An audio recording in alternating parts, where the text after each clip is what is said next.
Oh, malah. Setahun rasa kat mana baca? Ingat ah. Rasa setahun.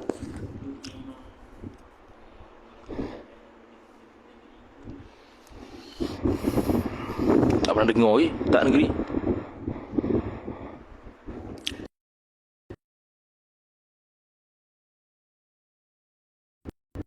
Assalamualaikum warahmatullahi wabarakatuh.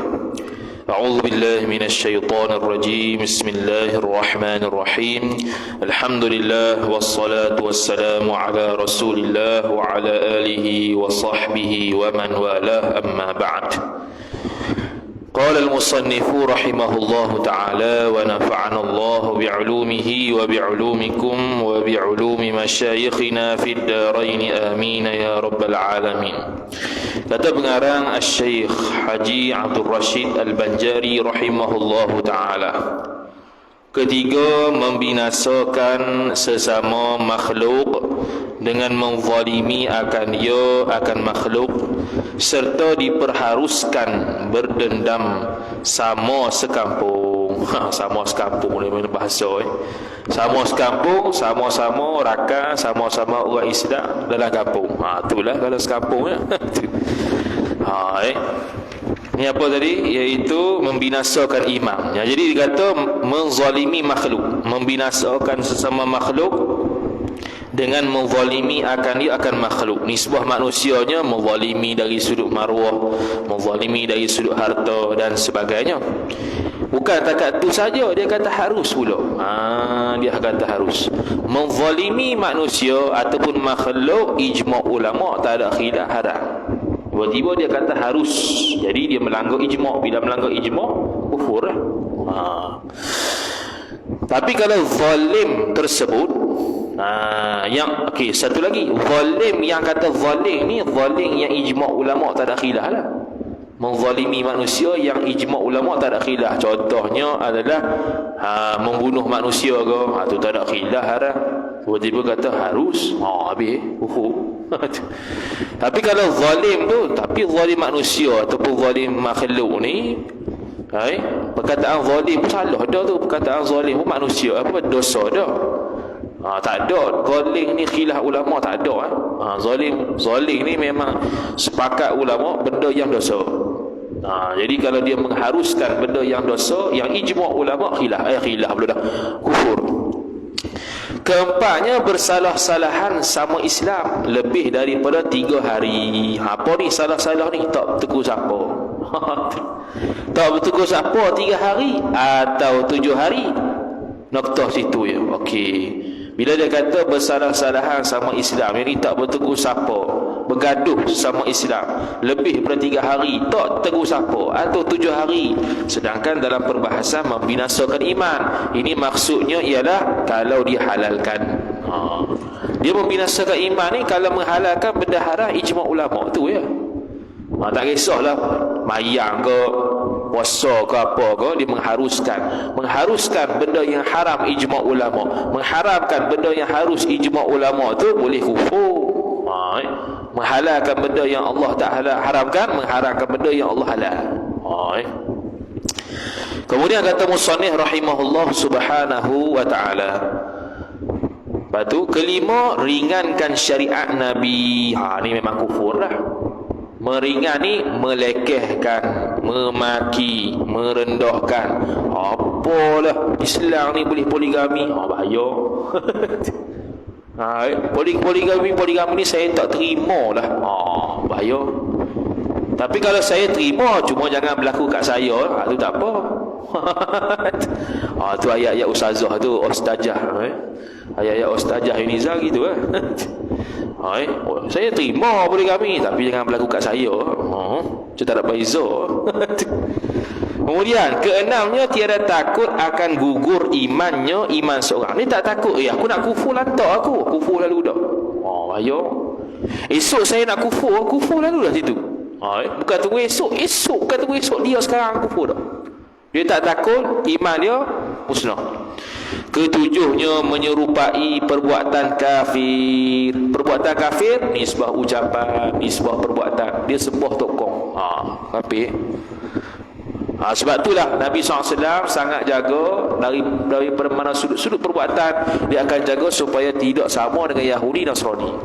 Walaupun benda kecil je pun, sikat rambut je pun tak sama dengan Yahudi Nasrani. Nak bagi bezanya Islam dengan agama lain. Cuma jangan kita keliru dengan perbuatan nisbah budaya India dengan agama Hindu lain. India tu bangsa, Hindu tu agama. Macam Yahudi lah, Yahudi dengan Israel tu bangsa, Yahudi tu agama. Tak semua Israel tu Yahudi belaka. Cumanya sikit lah yang tahu Yahudi tu. Boleh jadi dia Israel tapi dia Kristian, boleh jadi Israel dan dia Islam, boleh jadi. Tu. Kedelapannya, putuskan daripada rahmat Allah Ta'ala. Ni pun sama lah. Tapi kalau putuskan rahmat Allah dengan makna dia putus asa daripada rahmat Allah yang haram tu, setakat haram lah. Setakat haram saja. Membinasakan iman. Jadi kok mana membinasakan iman ni ada belaka ni? Ada yang sampai kufur, ada yang tak sampai kufur. Sebab binasa iman tak mesti kufur. Binasa iman tak mesti kufur. Binasa iman ada dua. Satu, binasa iman tu dengan makna kufur. Satu, binasa iman dengan makna rosak dia punya iman, kesempurnaan iman bawah. Tu. Kesembilannya, memakai pakaian kafir seperti tali leher dan cepiau. Cepiau tu topi kek, tambihun. Ni tambihun lalu. Ni zaman dia Sebab apa zaman dia begitu? Sebab zaman penjajah. Ni biasa orang taklid begitu Zaman penjajah. Jadi penjajah tu siapa? Kafir lah kat Islam pula. British ke, Belanda ke. Kalau Indonesia, Belanda lah. Kalau Malaysia ni British. Dalam kitab Bidayah Hidayah pun ada sebut. Dia ada sebut sikit-sikit ketika mana Belanda menjajah Indonesia. Dia ada sebut ada kaitan dengan akidah. Ada dia sebut, dulu dah baca habis ya, marathon. Jadi sekarang ni tak boleh pakai pakaian kafir. Dia buat contoh tali leher dan cepiak. Kerana apa? Kerana waktu itu kalau orang pakai tali leher dan pakai kek tu, orang nampak macam kafir. Sekarang ni jadi uruf dah. Siapa-siapa pakai, tak ada orang kata, "Weh, mu ni kafir orang pakai tali leher ni." Tak ada itu. Orang Islam pun pakai, orang kafir pun pakai. Tu dobiknya. Tu. Tulis situ. Kesepuluhnya, memutuskan diri seorang daripada menghadap kiblat. Dah kalau dia tak ada kiblat, sedangkan Allah wajibkan dia hadap kiblat, syarat sahnya hadap kiblat, dia tak ada kiblat, tak sah mayang. Bila tak sah mayang, fasik dosa. Bila dosa, membinasakan iman, merosakkan iman.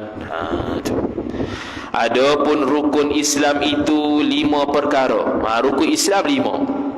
Pertamanya, mengucap 2 kalimah syahadah. Mengucap 2 kalimah syahadah. Asyhadu an la ilaha illallah wa asyhadu anna Muhammadar Rasulullah. Mengucap 2 kalimah syahadah. Mana kalau tak mengucap, tak Islam. Mengucap 2 kalimah syahadah pula, dia ada syarat dia. Pertamanya, mesti ungkapan dia seperti Nabi SAW dalam mazhab Syafi'i, iaitu pakai asyhadu. Asyhadu lah, asyhadu an la ilaha illallah wa asyhadu anna Muhammad Rasulullah. Yang kedua, mesti tertib. Tak boleh asyhadu anna Muhammad Rasulullah, asyhadu an la ilaha illallah. Tak boleh, mesti tertib. Syarat ketiga, mualat. Dia kena mualat. Tak boleh asyhadu an la ilaha illallah seokok lu, lepas tu asyhadu anna Muhammad Rasulullah, kena ulang semula. Tu syarat-syarat. Lepas tu adalah, iaitu kena tahu makna dan sebagainya. Keduanya, sembahyang 5 waktu di dalam sehari semalam, yang asalnya 50 waktu. Isra Mi'raj sembahyang Nabi SAW dapat 50 waktu. Naik turun, naik turun, naik turun, tinggal jadi 5 waktu. Sebab apa 5 waktu tu? Itu rahmat Allah Ta'ala atas kita. Sejak azali Allah Ta'ala takdir dah kita ni akan sembahyang 5 waktu. Maka dikurang. Sejak jumpa dengan Nabi Musa alaihi salam. Jadi antara hikmah Nabi SAW boleh naik turun jumpa Allah, melihat Allah, ialah untuk memancarkan nur Allah pada wajah Nabi SAW, kesan daripada melihat Allah yang tanpa kaifiat. Dan orang yang melihat Nabi SAW terpancar nur ilahi pergi kepada sahabat pula. Sebab tu orang yang nampak Nabi atau Nabi nampak dia, automatik sahabat. Walaupun tak jumpa lama sekalipun, jumpa sekejap je, dia tengok Nabi atau Nabi tengok dia, sahabat, walaupun budak kecil sekalipun. Kemudian ketiganya, puasa pada bulan Ramadan di dalam setahun sebulan. Di dalam setahun, yakni setahun tu ada satu bulan namanya Ramadan, wajib puasa sebulan. Sebulan ni sama ada 29 hari ataupun 30 hari. Tengoklah cerapan hilal tu. Keempatnya, mengeluarkan zakat. Zakat sama ada zakat fitrah, zakat harta, zakat menatang, zakat tanaman kalau ada. Cuma kalau kat Malaysia ni semua pakai wang belaka lah, ganti dengan wang belaka, supaya memudahkan urusan pejabat urus zakat. Itu pakai mazhab Hanafi lah, dibayar dengan nilai, bukan dibayar dengan barang tu sendiri. Kalau zakat fitrah dengan beras, sebab makanan asasi di Nusantara beras. Kalau tempat lain jagung lah. Jikalau sampai keempatnya, mengeluarkan zakat jikalau sampai haulnya, jikalau sampai harinya, hari membayar zakat daripada nisabnya, nisab zakat. Okey, zakat yang ada hari, daripada hari ni kalau kita kata haul lah, cukup haul dan nisab. Haul dengan nisab ni disyaratkan bukan pada semua zakat, hanya zakat tertentu sahaja. Kalau zakat fitrah tak ada lah haul ni. Zakat harta ada lah, zakat emas perak ada. Haul ni setahun, setahun hijrah, bukannya Masihi. Kemudian nisab ni pula khilaf lah. Sekarang kontemporari sekarang nisab ni 85 gram emas. Dia ambil pendapat Syekh Wahbah Zuhaili, tak silap Malaysia ni, 85 gram emas. Daripada 85 gram emas setiap tahun akan berubah harga kerana emas akan naik. Sebab tu tiap-tiap tahun dia akan renew semula. Cukup nisab tu berapa ribu. Sekarang ni 24 ribu dah, rasanya dulu 20 ya. Sekarang lagi makin naik. Harga 85 gram lagi banyak. Lepas tu kalau cukup nisab, apa maksud dia? Iaitu cukup nisab pada tempoh setahun wajib zakat. Contoh dia tu nisab dia 20 ribu. Jadi dia pun semalam naik gaji dan simpan dalam bank jadi 30 ribu. Dia bila start 30 ribu ada tu, biasanya 18 ribu ya. Cukup nisab 20 ribu. Sekarang dia baru dapat 18 ribu. Esok gaji masuk lagi 12 ribu. Dan dia simpan tak mau guna, jadi 30 ribu. Cukup nisab. Waktu tu start, kalau cukup nisab baru atas daripada 20 ribu selama setahun, dia wajib keluar zakat.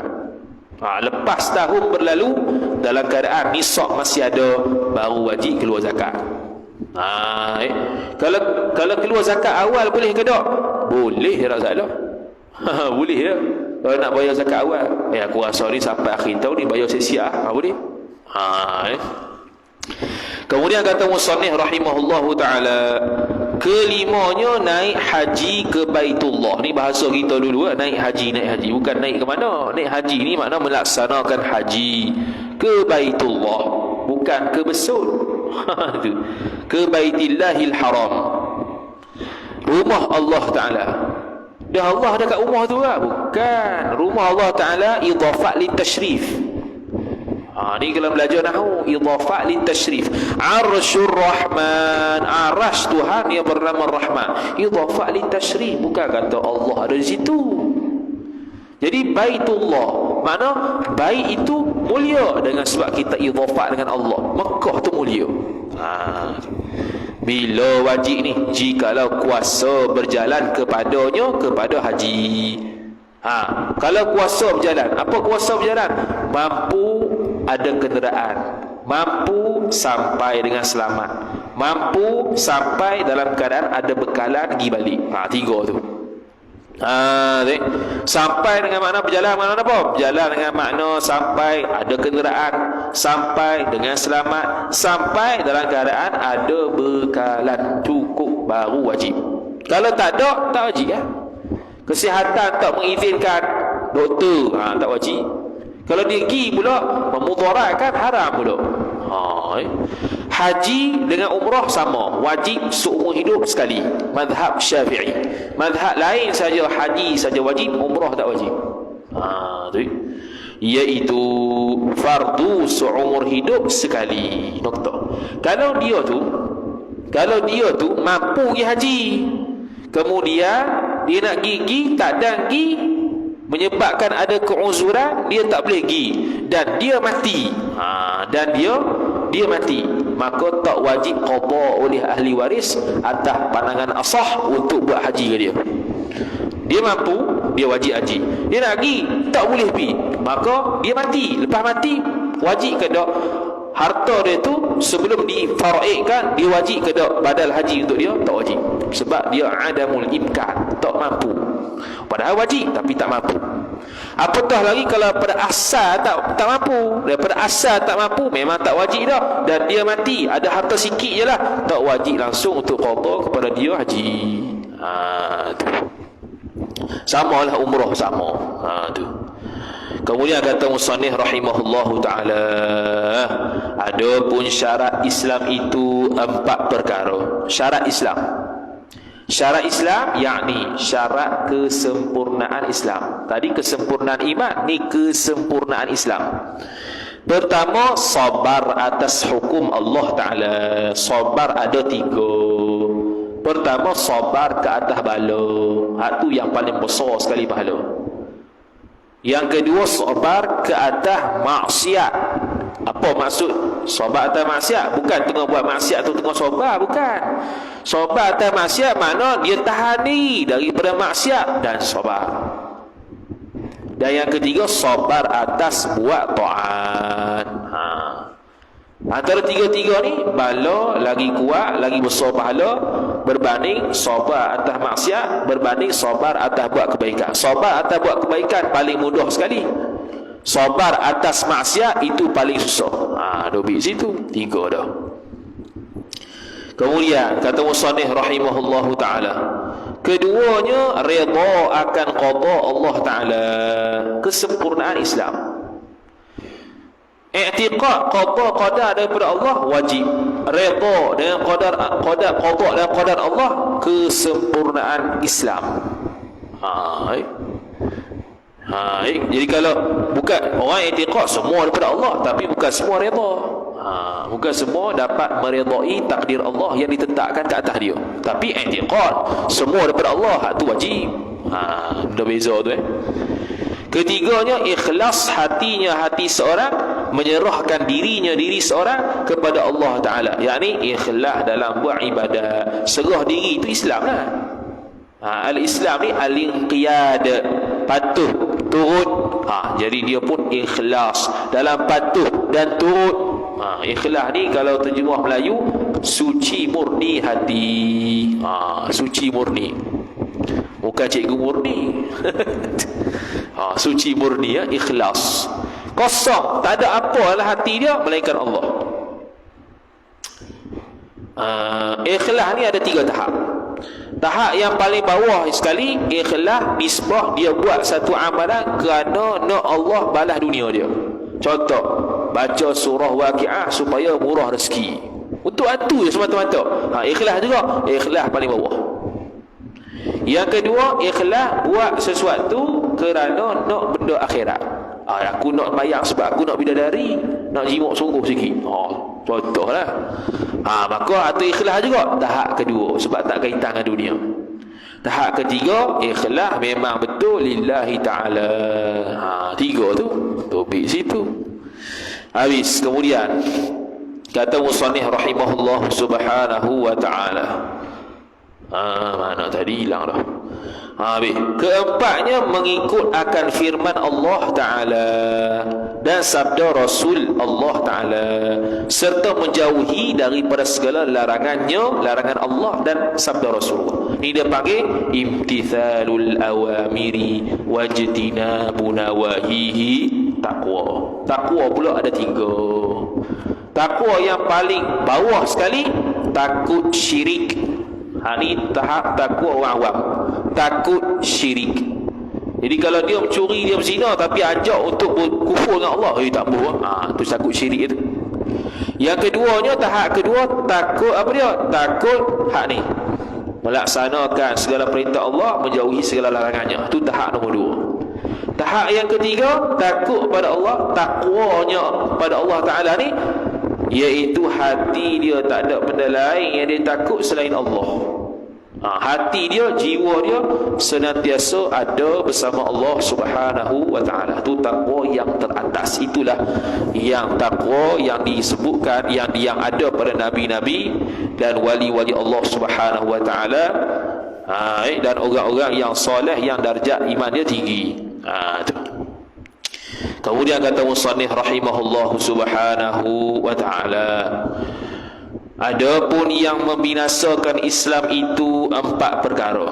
Binasa Islam ni tak mesti kufur, yakni mencacatkan keislaman dia.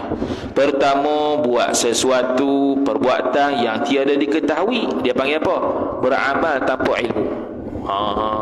Kita kata Imam Al-Ghazali rahimahullah dalam Ayyuhal Walad, al-ilmu bila amalin jununun wal amalu bila ilmin la yakunu.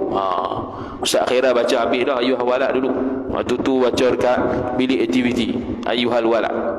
Paling lama sekali. Paling lama sekali lah. Dia suka tersahur sikit. Memang kat belajar malah lah apa. Al-ilmu bila amalin junun. Ilmu tanpa amal gila. Sebab kalau dia ada ilmu tapi tak beramal, nak buat apa? Al-amalu bila ilmin la yakun. Amal tanpa ilmu la yakun, sia-sia. Tak jadi jadi kalau dia nak buat satu benda, mesti kena atas dasar ilmu. Kalau tak buat atas dasar ilmu, tidak sah ibadat dia. Bila tak sah ibadat dia, membinasakan Islam dia. Kemudian kata musannif rahimahullah, keduanya diketahui, tiada diperbuat. Inilah al-ilmu bila amali junun. Tak udah.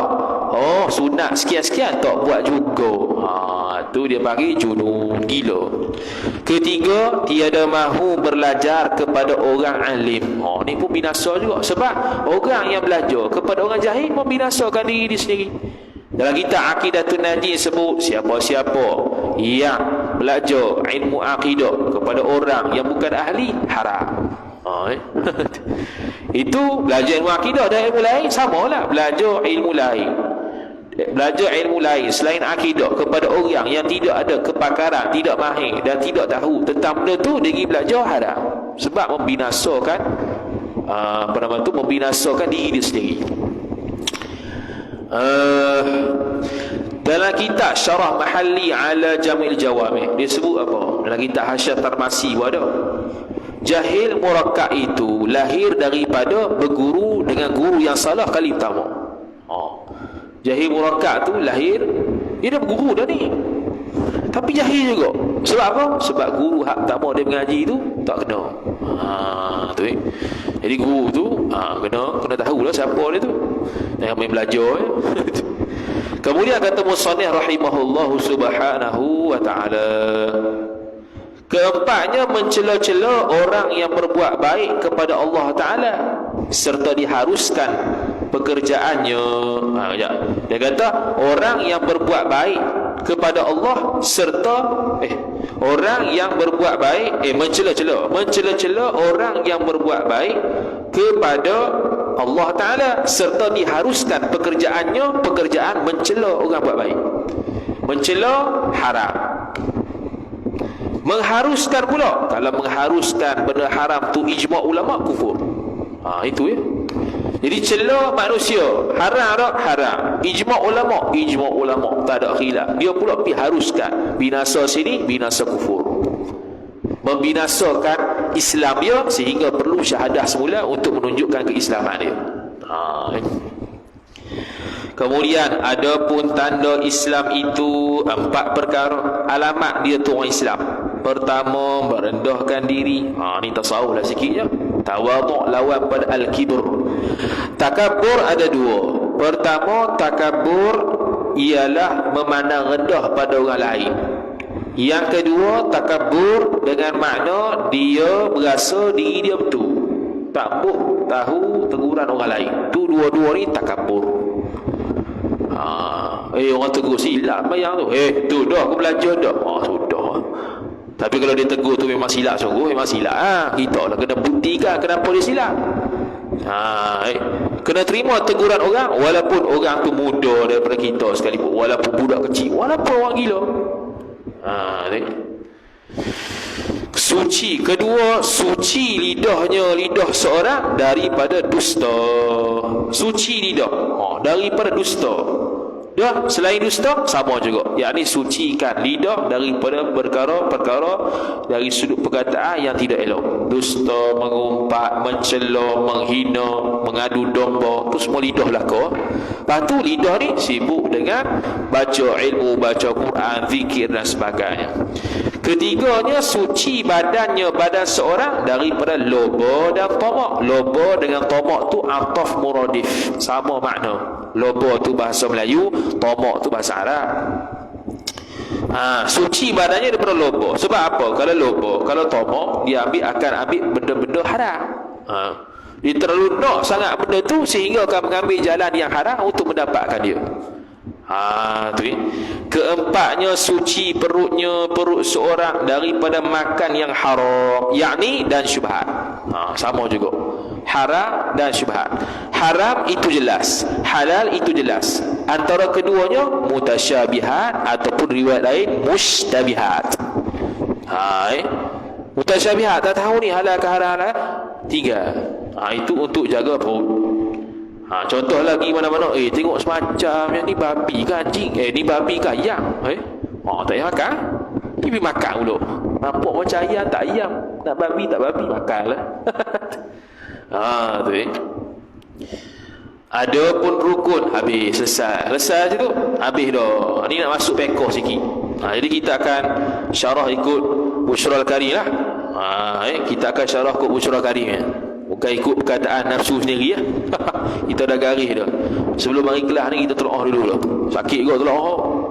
Adapun rukun istinja itu, istinja tu apa? Istinja tu istinja yang dimaksudkan di sini dua lah, iaitu sama ada istinja dengan batu ataupun istinja dengan air. Kemudian istinja dengan batu ni ialah khususiat umat Nabi sallallahu alaihi wasallam. Umat sebelum Nabi sallallahu alaihi wasallam tidak ada namanya istinja dengan batu. Kita saja khususiatnya istinja dengan batu.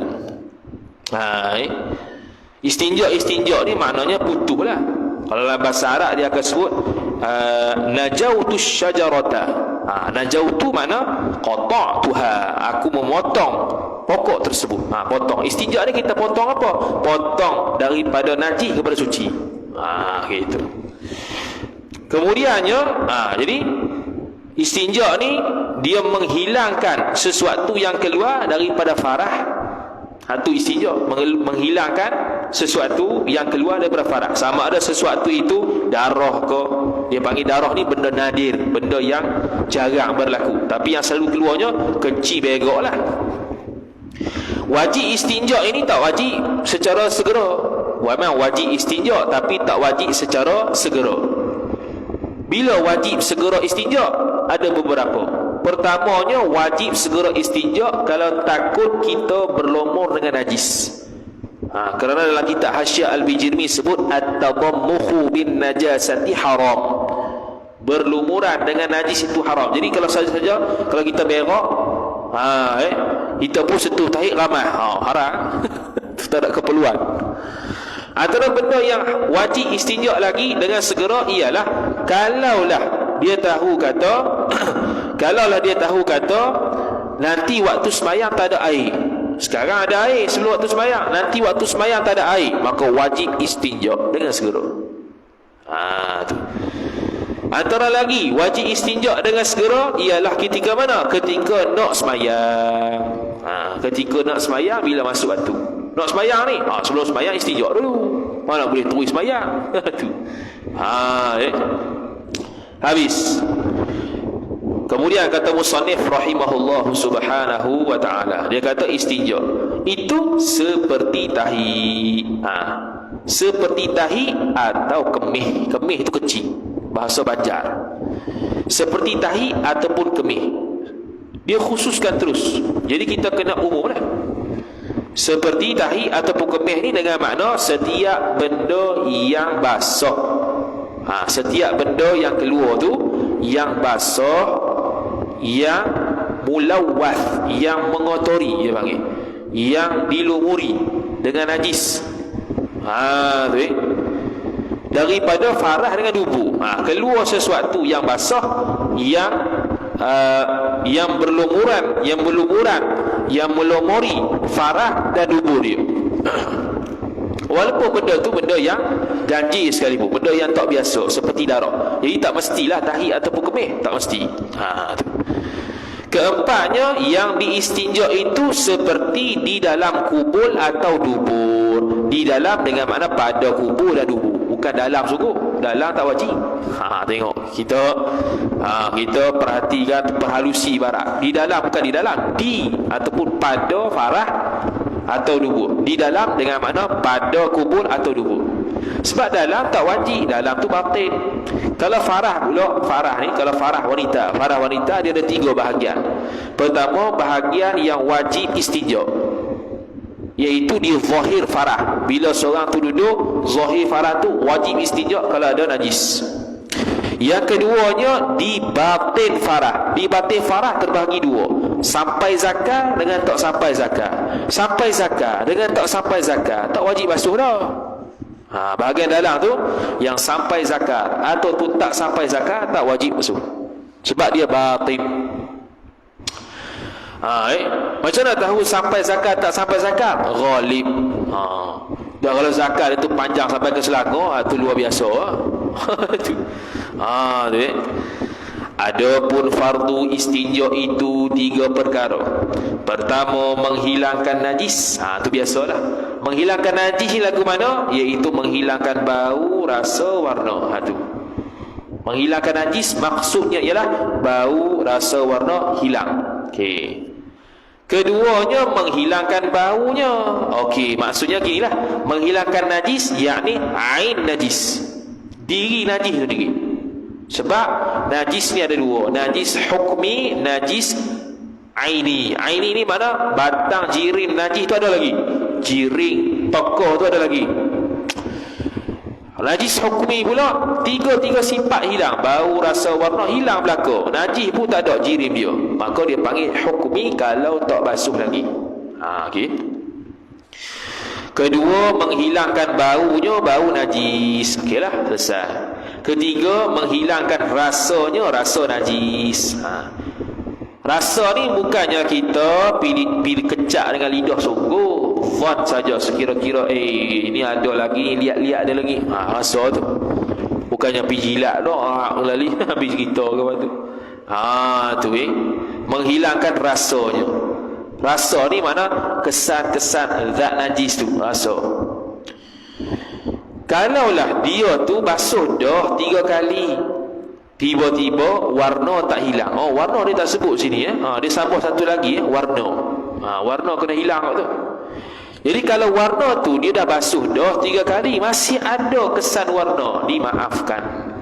Dimaafkan. Kerana apa? Kerana darah. Kerana warna tu kesan daripada najis. Atharun najis. Kesan warna saja, bukan najis tu sendiri, warna saja. Adapun kesempurnaan istinja itu 2 perkara.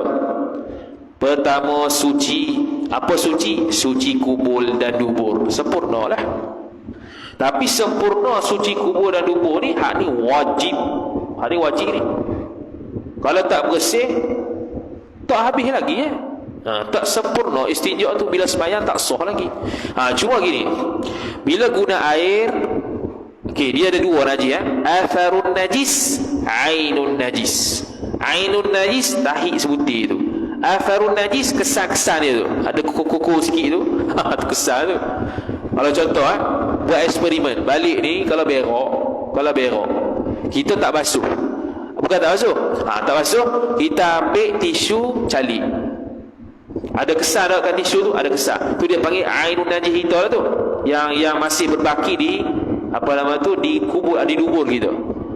Lepas tu kita tak basuh dengan air, kita terus pakai spenda duduk. Kemudian kita tengok balik, spenda tu mesti ada lekat lagi. Lekat tu atharun najis. Lepas tu, kalau atharun najis dengan air najis, ini wajib hilang kedua-duanya kalau basuh dengan air. Jadi kalau dia basuh dengan air, masih tinggal atharun najis, maka tetap najis. Tapi kalau dia istinja dengan batu, dia hilangkan air najis, athar najis masih ada, lekat kat pakaian, dimaafkan. Sebab dia istinja dengan najis, dia istinja dengan batu. Andai kata kalau tak dimaafkan juga, apa guna dan faedah syarak suruh istinja dengan batu? Tu lagi tak pekak sebut. Keduanya, ikhlas hatinya, hati seorang. Hak ni tambahan yang bukan pekak lah. Ikhlas hatilah.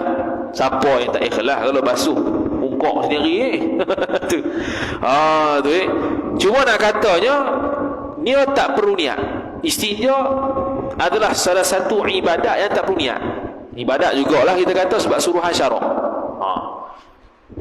Maknanya apa? Kalau orang kafir cuci jubah kita pun sah. Nak kata gitu. Tu.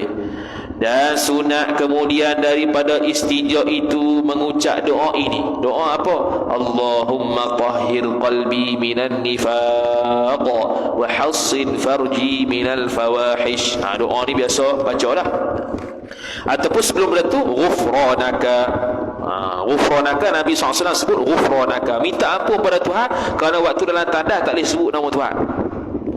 Allahumma tahhir, wahai Tuhan, tahhir fi'il amal, sucikanlah oleh engkau, maf'ulun bih, qalbi akan hatiku, minan nifaqi, daripada sifat nifaq, iaitu munafik. Apa nifaq? Dhabit, yakni nifaq dari sudut i'tiqad dan amal. Sebab nifaq ada dua. Nifaq i'tiqad yang tadi kita sebut, ucap syahadah tapi hati kufur dengan Allah. Ada i'tiqad amalan, iaitu ada nifaq amalan, iaitu yang Nabi SAW sebut, kalau dia bercakap dia bohong, kalau dia jaga amanah dia khianat. Tu i'tiqad, itu munafik amalan. Kemudian minan nifaq, kemudian wahassin, dan peliharalah oleh engkau, maf'ulun bih, farji akan farashku. Farah ni itlaq kepada zakar ataupun farah perempuan. Minal fawahishi, daripada perkara-perkara yang keji. Sebab apa dia sebut farah? Kerana munasabah dengan keadaan dia sekarang tengah basuh farah. Adapun fardu mandi, adapun fardu mandi itu, mandi itu apa? Mandi itu dari sudut bahasa Arab disebut sebagai, dalam bahasa Arab, al-ghaslu, dengan gha, bukan ru, dengan gha, al-ghaslu. Ada juga mandi itu bahasa, dari sudut bahasa sebut al-ghaslu, al-ghuslu. Cuma dari sudut bahasa yang lebih afsah, yang lebih fasih ialah ghaslu, bukan ghuslu. Itu dari sudut bahasa. Kalau kita baca al-ghaslu dengan makna mandi itulah. Apa? Dari sudut bahasa ni bukan sudut fiqh. Dari sudut bahasa, ghaslu tu makna basuh, mandi boleh berlaku. Tapi bila sebut bukan silap. Kalau dari sudut bahasa, al-ghaslu tu makna basuh ataupun mandi. Basuh ataupun mandi. Dari sudut bahasa, kalau sebut al-ghuslu, kena kepada air yang buat untuk mandi. Kalau al-ghislu ialah benda yang sekali dengan air untuk sucikan kita seperti sabun. Tu al-ghislu. Al-ghaslu mandi basuh, al-ghuslu air mandian, al-ghislu sabun dan sebagainya. Tu bahasa. Ulama fiqh pula kata, kami ni nak guna al-ghuslu. Al-ghuslu menurut ulama fiqh merujuk kepada mandi, itu lebih afsah, lebih tepat, lebih fasih. Al-ghuslu itu ulama fiqh sebut. Dan kalau al-ghaslu tu untuk basuh pakaian, itu al-ghaslu. Tapi kalau mandi atas badan, al-ghuslu, dia kata begitu. Tu Jadi dari sudut fiqhnya, al-ghuslu ni makna mengalirkan air ke atas badan kesemuanya dengan niat, walaupun Mandi itu sunat. Melatakan segala air di tubuh badan berdasarkan niat walaupun benda itu sunat. Tu siapa dia? Fuqaha. Fuqaha ghuslu. Kalau bahasa ghuslu. Dia ulama lughah lain, ulama nahwu lain, ulama fiqh lain. Kalau mengaji kitab nahwu qala fil lughah. Lughah tu ulama lughah, ulama bahasa. Fil nahwi lain pula. Kemudian kata musannif rahimahullah subhanahu wa ta'ala, adapun fardu mandi itu, mandi junub itu, mandi junub. Adakah mandi junub? Tak mesti junub tu kerana ghalib. Tapi naknya mandi wajib sama ada mandi wajib dengan sebab junub ataupun haid ataupun nifas. Tiga perkara. Ada tiga perkara. Ada tiga perkara. Tiga perkara yang menyebabkan fardu wudu. Fardu mandi junub. Apa tiga tu? Dia kata mana tadi? Pertamanya niat. Pertamanya adalah niat. Keduanya menyampai air kepada kepada sekalian anggota. Kepada sekalian anggota. Jadi yang pertamanya adalah niat. Niat apa ni? Nak niat apa? Niat mengangkat hadas tu lah. Tulis lafaz niat kat bawah tu. Niat tu tempatnya adalah hati. Niat tu tempatnya adalah hati. Waktu bila kena niat tu? Waktu ketika kita sampaikan air ke anggota badan. Sampaikan air ke anggota badan. Okey. Niat ni pula sama ada mandi wajib atau mandi sunat, kena niat berlaku. Kalau mandi sunat kita tak niat, tak jadi juga. Kena niat. Sebab mandi hak sunat ni seperti mandi wajib. Maka dia ibadat berlaku. Nak membezakan antara ibadat dengan adat mesti dengan niat. Maka mesti wajib niat. Adapun kaifiat niat tu, kaifiat niat tengoklah. Kalau dia tu mandi wajib, maka niat rawaitu raf'al hadath kat bawah tak gitu. Mengangkat hadath. Ataupun nawaitu fardul ghusli, sahaja aku mandi wajib, sahaja aku mandi fardu, sahaja aku menunaikan mandi daripada junub, daripada haid. Cuma jangan niat nawaitu taharata sudah. Ataupun nawaitul ghusla, sahaja aku mandi. Tu tak kena tu.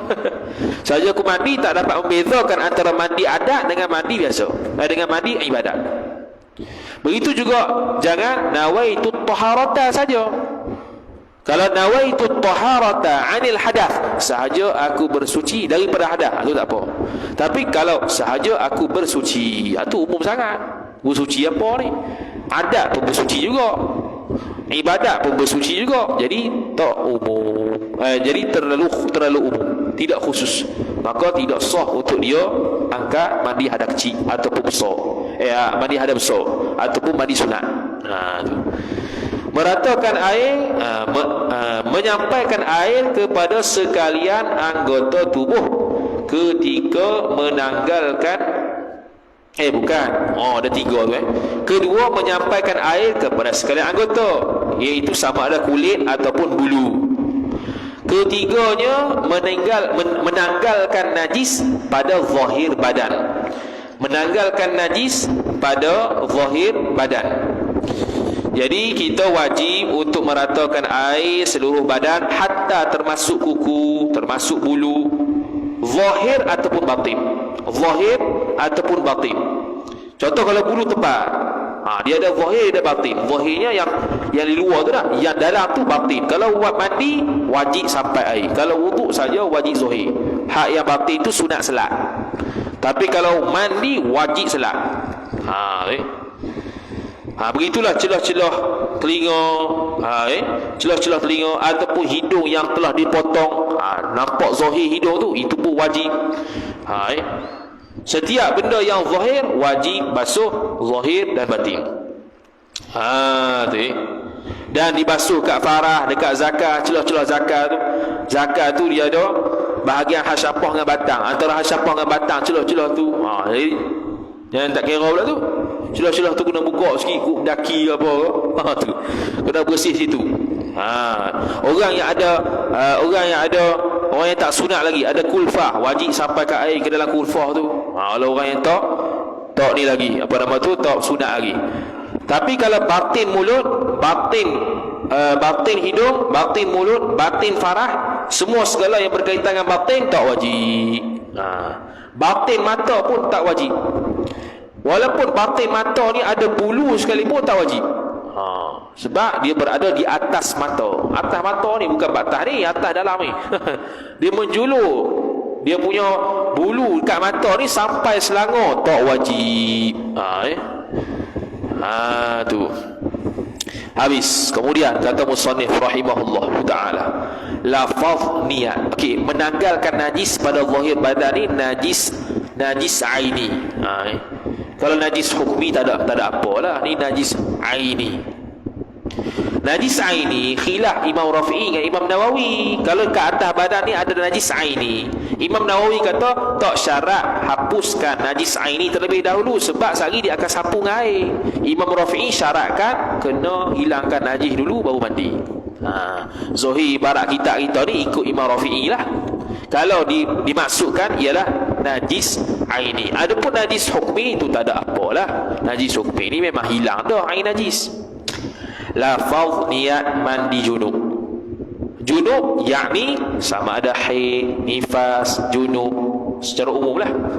Nawaitu raf'al hadathil akbari an jami'il badani fardan lillahi ta'ala. Nawaitu raf'al hadathil akbar. Hak tu ya wajib, hak lain pun sunat ya. Tu. Sahaja aku, terjemah bawah tu. Nawaitu sahaja aku. Raf'a mengangkat, al-hadathi hadath, raf'al hadath idhafah masdar kepada maf'ul yang lebih besar, al-akbar, sebab ada hadath asghar. Hadath ni terbahagi pada tiga: hadath asghar, hadath awsat, hadath akbar.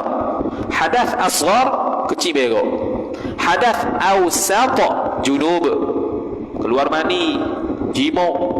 Hadath akbar haid nifas. Apa beza akbar awsat?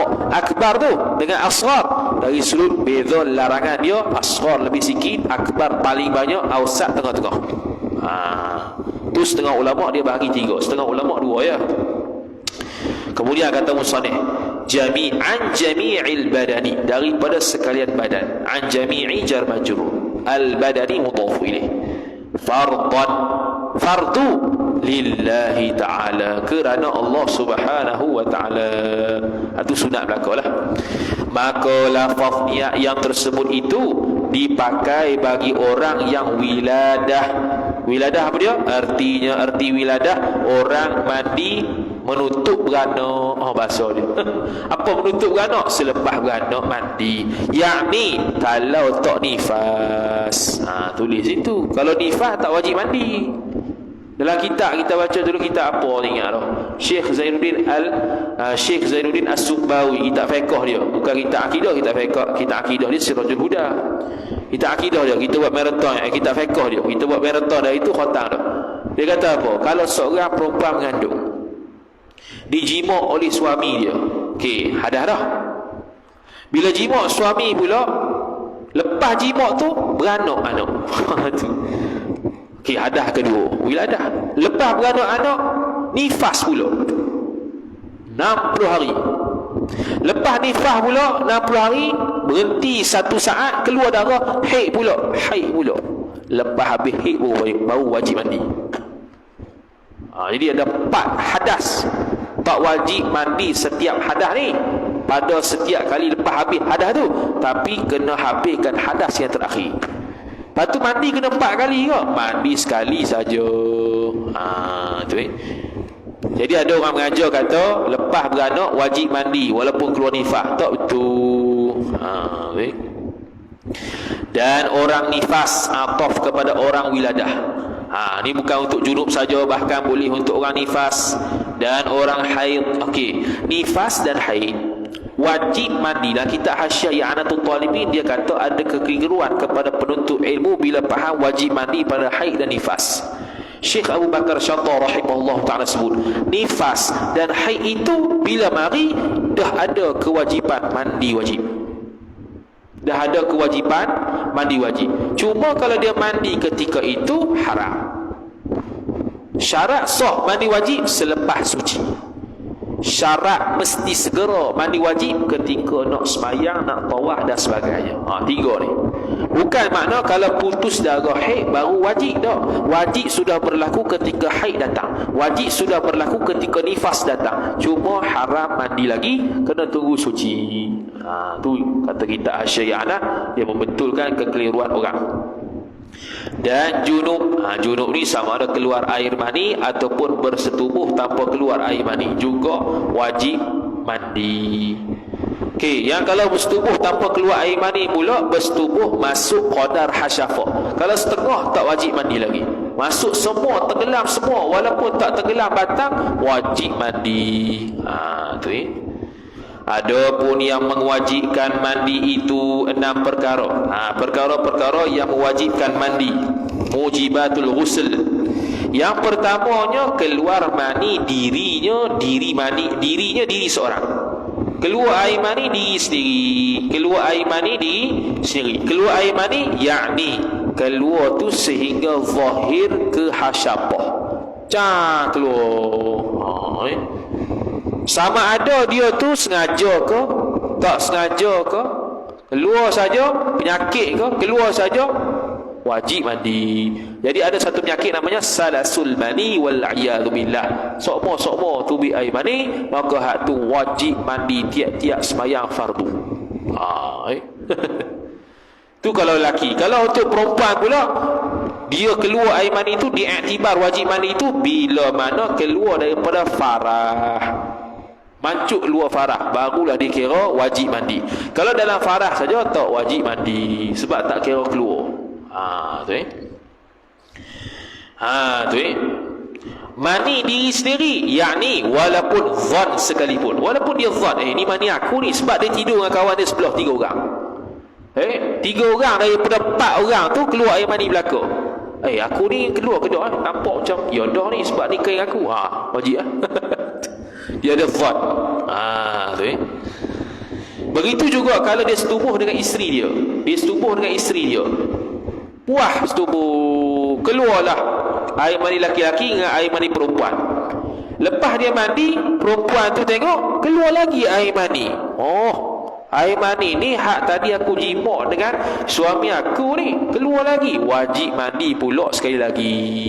Sebab apa? Sebab ada zat air mani tersebut walaupun bercampur dengan suami, tapi sebabkan dia tu sedap jimak sampai keluar air mani, dia pun akan ada zat kata di dalam mani suami tu ada juga mani aku, maka wajib mandi sekali lagi.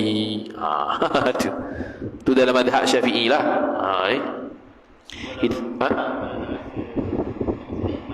Kalau tak rasa nikmat, dia tidak dikira mandi wajib, dikira batal wudu lah. Ni syarat dia ialah keluar mani orang lain sekalipun, tapi syaratnya kata, tadi aku sedap dah jimat tu, nampak dah keluar air mani aku ni, berasa keluar dah. Cuma sekarang ni kedua nampak keluar air mani suami, jadi dia ada zat lah, mungkin ada sekali air mani aku sebab aku sedap jimat tadi. Maka wajib mandi semula. Kalau dia tu jimat dalam keadaan isteri tu tidur ataupun kena rogol yang dia tidak menikmati jimat tersebut, maka itu hanya batal wuduk saja, tak wajib mandi. Sebab itu mandi orang lain, bukan mandi sendiri. Kemudian kata musannif rahimahullah subhanahu wa ta'ala, kemudian air mani nak kenal lagu mana? Air mani nak kenal dia, antara sifat dia ialah memancut-mancut. Dia keluar tu mancut, maju. Kemudian yang kedua, dia berasa lazat, sedap. Sedap semacam sedap lagu mana? Dia panggil lam yadhuq lam yadri. Sedap lagu mana tu, bukan sedapkan nasi lah. Dan yang seterusnya ialah dia bau tepung yang macam basah, bau tepung yang dibasahkan, buli tepung. Bau lagu tu kan. Tapi tak mesti ada tiga-tiga ni, salah satu pun jadi dah. Jadi kalau tak ada tiga-tiga ciri-ciri ni, maka tak panggil air mani. Dan air mani itu bukan disifatkan dengan pekat dan putih. pekat dan putih bukan salah satu syarat untuk jadikan dia air mani. Hak tu sifat sampingan saja. Jadi kalau air mani itu cair, tetap air mani. Air mani itu warna merah, tetap air mani. Katakanlah kita Hasyiah Al-Bijri Al-Iqna', orang lelaki yang keluar air mani warna merah tu orang yang tersangat banyak jima'. Ini bahaya. Ya, yang sepatutnya air mani itu putih dan pekat. Dan dia tu air mani yang sihatlah untuk orang perempuan. Air mani tak sihat, kuning, hijau, merah, tu teruk tu. Kena pergi rawat, makan madu sikit. Madu ni antara makanan memekatkan air mani dah. Dan kalau pekat lajak pun tak boleh juga. Dia pekat yang sihat ni pekat yang mana? Lepas dia pancuk tu pekat. Lepas pekat tu lepas 30 minit dia cair. Tu sihat. Dia bukannya 24 jam pekat. Tu masalah tu. Sebab sperma dia tak ada jalan. Tu mari masuk sains sikit lah. Kemudian kata musannif rahimahullahu subhanahu wa ta'ala. Habis. Mana dia tadi hilang? Mujibatul ghusl. Okey. Kemudian kata musannif rahimahullahu subhanahu wa ta'ala. Lagi kedua, bertemu dua khitan. Artinya tempat potongan zakar atau kubul. Kubul tu nisbah perempuan lah, farah. Zakar tu nisbah laki. Zakar tu nisbah laki. Bertemu dua khitan dia bagi. Bertemu dua khitan. Bertemu dua khitan ni pula dua khitan yang wadih, yang jelas kemaluannya dan jantinanya asli. Kemaluan tu kemaluan yang asli dan jelas jantinanya, laki perempuan, bukan khunsa. Tu bertemu dua khitan, memasukkan hasyapah ke dalam farah perempuan. Dan kalau dia tak ada hasyapah pula, diiktibar lagu mana? Iktibar qadar hasyapah. Iktibar qadar hasyapah. Qadar hasyapah ni dua. Kalau dia pernah ada hasyapah, dia accident terputus hasyapah, maka ketika qadar masuk qadar hasyapah dia dulu tu, bila masuk wajib mandi. Tapi kalau sejak lahir memang tak ada hasyapah, tiba-tiba dia jima, maka ikut qadar uruf. Soalan, kalau hasyapah dia luar biasa, contoh zakar dia tu 10 cm, zakar ghalib orang 3 cm contoh. Tapi zakar ni memang sejak lahir dia, hasyapah dia dengan zakar dia sama-sama 10 cm. Jadi adakah nak iktibar dia mandi wajib tu kena tenggelam 10 cm ataupun qadar 3 cm? Yang mana qadar uruf yang ghalib. Khilaf ulama. Pendapat pertama kata ikut uruf 3 cm. Pendapat yang kedua ikut dia punya hasyapah sendiri. Samalah juga dari sudut wajib kafarah ketika dia berjima waktu puasa Ramadan, iktibar hasyapah situ juga khilaf. Begitu juga zina, nak pensabitan zina, nak tunggu hasyapah penuh tu adakah hasyapah qadar uruf ataupun hasyapah diri dia sendiri, khilaf. Begitu juga dalam bab bersuci, kalau lutut dia dengan siku dia lain daripada lain. Kalau siku dia tu, siku yang apa? Yang uruh dia sini, tiba-tiba siku dia kat sini. Siku dia kat sini. Adakah dia wajib basuh tangan sampai sini atau sampai sini qadar uruf? Khilaf juga. Gitu Sama jugalah qadar buku lali. Buku lali wajib basuh ketika basuh kaki wuduk. Tiba-tiba buku lali dia dekat paha. Adakah wajib basuh sampai paha ataupun wajib basuh qadar situ saja? Khilaf juga. Gitu tu dalam kitab Hasyiah Al-Bajuri ala Fathil Qarib. Intaha.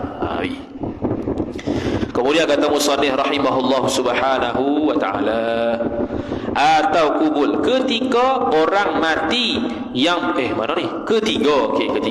Ketiga antara sebab yang wajib mandi ialah orang mati yang bukan mati syahid. Orang mati yang bukan mati syahid. Adapun orang mati syahid haram mandi. Sebab apa haram mandi? Sebab kita sudah menghilangkan athar ibadat orang lain. Menghilangkan athar ibadat orang lain, hukum dia haram. Menghilangkan athar ibadat diri sendiri, makruh. Contoh lepas wuduk kita pilak, makruh. Menghilangkan athar orang lain punya ibadat, haram. Darah tu menjadi saksi kepada dia syahid. Syahid sini syahid dunia akhirat. Syahid dunia akhirat. Tu. Kemudian kata musannif rahimahullah subhanahu wa ta'ala. Kemudian lepas tu dia kata ketiga, betul. Keempatnya haid, kelimanya wiladah. Haid dan juga wiladah. Haid dan juga wiladah. Haid dan satu lagi nifas tak sebut. Keenamnya nifas. Okey, buh sekali ya. Apa tu nifas? Arti nifas darah yang keluar kemudian yakni selepas daripada beranak. Tu topik mazhab Syafi'i. Kena lepas habis semua walaupun ada kantung di dalam rahim sekalipun. Lepas habis semua. Bukan separuh, bukan 1/4, bukan 3/4, semua anak sudah habis.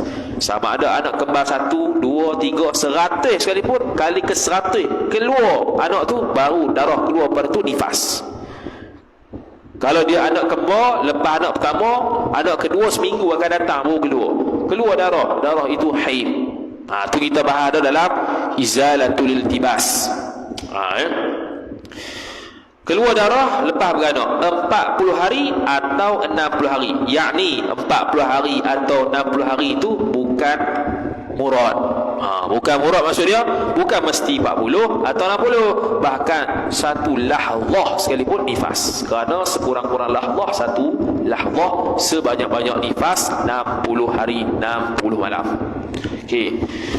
Nifas dengan wiladah ni wajib mandi ijma' ulama tanpa khilaf. Tapi wajib itu ketika mana sahnya mandi itu ketika mana putus darah dan berkehendak untuk sembahyang lah. Berkehendak untuk sembahyang. Okey, adapun wiladah beranak pula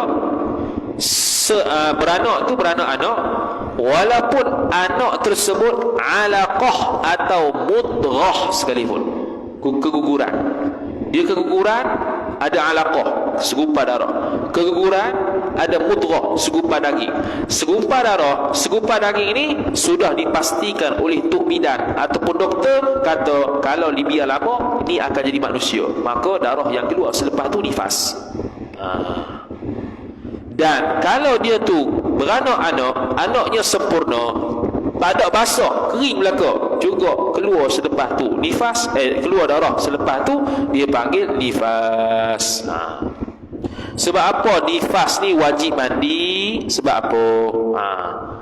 Pandangan ulama mengatakan nifas ni wajib mandi sebab anak tu keluar. Anak tu keluar apa kaitannya? Sebab anak itu hasil daripada himpunan air mani suami dan isteri.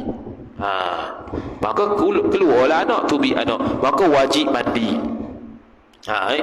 Tu alasan pertama. Alasan kedua sebagian ulama kata lebih aulanya kita kata begini, iaitu keluarnya darah, iaitu bila seorang itu keluar anak, dia ada madhinnatu khuruji damin nifas. Dia ada tempat sangkaan yang kuat bahawa lepas ni akan keluar darah nifas. Maka walaupun tak keluar darah nifas, semata-mata beranak, dia panggil wajib mandi.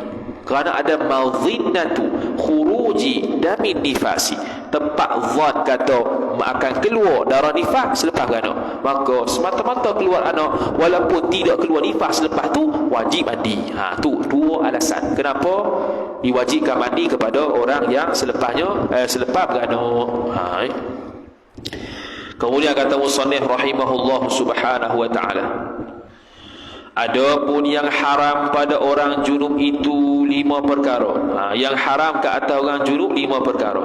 Pertama sembahyang, iaitu sama ada sunat ke ataupun wajib. Dan junub Ustaz. Keduanya tawaf, sama ada sunat ataupun wajib. Samalah. Kerana at-tawafu fi manzilatis salah. Tawaf tu berada pada kedudukan sembahyang, sama. Ketiga, membaca Quran. Membaca Quran ni iaitu kalau qasak Quran, membaca Quran walaupun satu huruf dengan qasak Quran.